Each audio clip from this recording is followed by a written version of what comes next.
오늘 아침을 여는 말씀은 다니엘 8장 3절에서 8절입니다. 내가 눈을 들어 본즉 강가에 두 뿔 가진 순양이 섰는데 그 두 뿔이 다 길었으며 그중 한 뿔은 다른 뿔보다 길었고 그 긴 것은 나중에 난 것이더라. 내가 본즉 그 순양이 서쪽과 북쪽과 남쪽을 향하여 받으나 그것을 당할 짐승이 하나도 없고 그 손에서 구할 자가 없으므로 그것이 원하는 대로 행하고 강하여졌더라.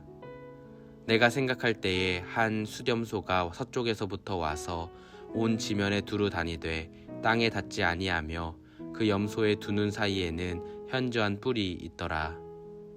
그것이 두 뿔 가진 순양 곧 내가 본 바 강가에 섰던 양에게로 나아가되 분노한 힘으로 그것에게로 달려가더니 내가 본즉 그것이 순양에게로 가까이 나아가서는 더욱 성내어 그 순양을 쳐서 그 두 뿔을 꺾으나 순양에게는 그것을 대적할 힘이 없으므로 그것이 순양을 땅에 엎드러뜨리고 짓밟으나 순양을 그 손에서 벗어나게 할 자가 없었더라. 순염소가 스스로 심히 강대하여 가더니 강상할 때에 그 큰 뿔이 꺾이고 그 대신에 현저한 뿔 넷이 하늘 사방을 향하여 났더라. 다니엘 8장 말씀은 다니엘이 벨사살 왕 제3년에 환상을 본 내용이 기록되어 있습니다. 환상 속에서 다니엘은 엘람 지방 수산성에 있었습니다. 그곳에서 을레 강변을 향하여 보고 있었다고 하는데 이는 바사 제국의 중심지로서 세계가 어떻게 변하는지 볼 수 있었다는 의미입니다. 환상 속에서 다니엘이 보게 된 것은 첫 번째로 긴 뿔 두 개를 가진 순양이었습니다. 이 순양은 메대와 바사의 왕들을 상징합니다. 4절 말씀을 보시면 그 순양이 서쪽, 북쪽, 남쪽을 향해 받았다고 이야기합니다.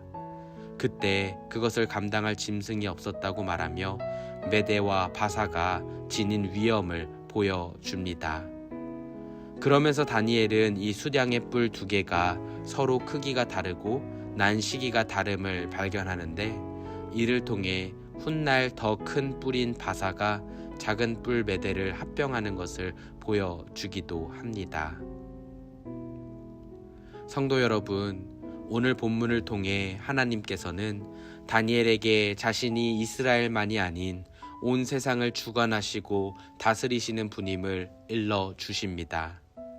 그리고 우리의 눈에는 영원할 것처럼 보인 메대와 바사가 절대 그렇지 않을 것이라는 사실도 일깨워 주십니다.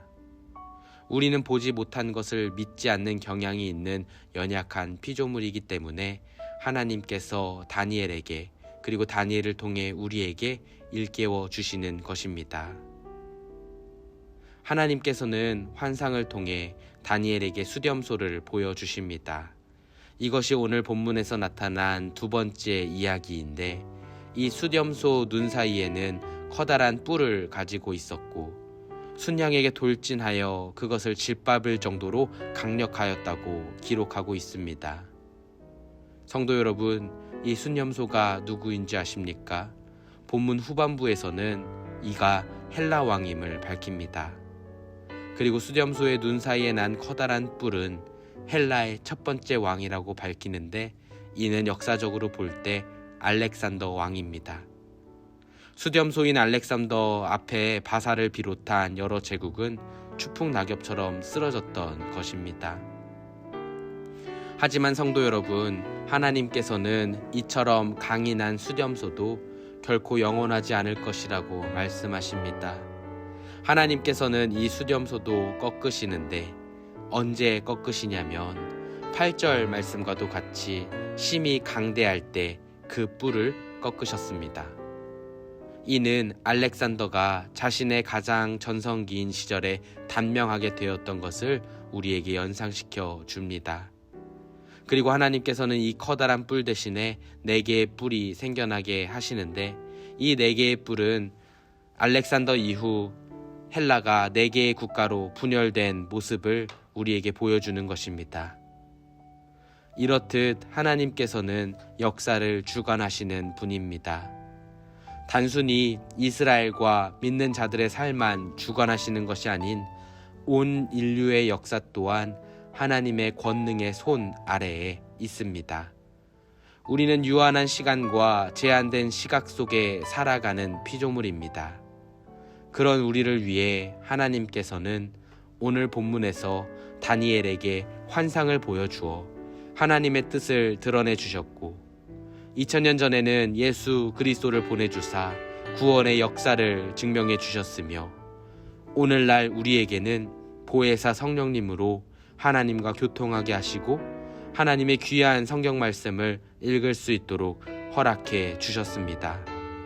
사랑하는 성도 여러분, 하나님은 저와 성도님의 삶 가운데 그리고 우리 교회와 이 나라 민족 가운데 더 나아가 온 열방 가운데서 일하시는 하나님입니다.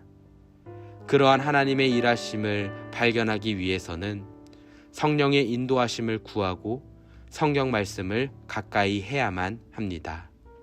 바라기는 이 사실을 기억하는 가운데 우리의 일상이 하나님의 일하심을 목격하며 살아가게 될 수 있기를 간절히 소망합니다. 오늘 하루도 하나님과 동행하며 승리하시는 성도님 되시기를 기도하겠습니다.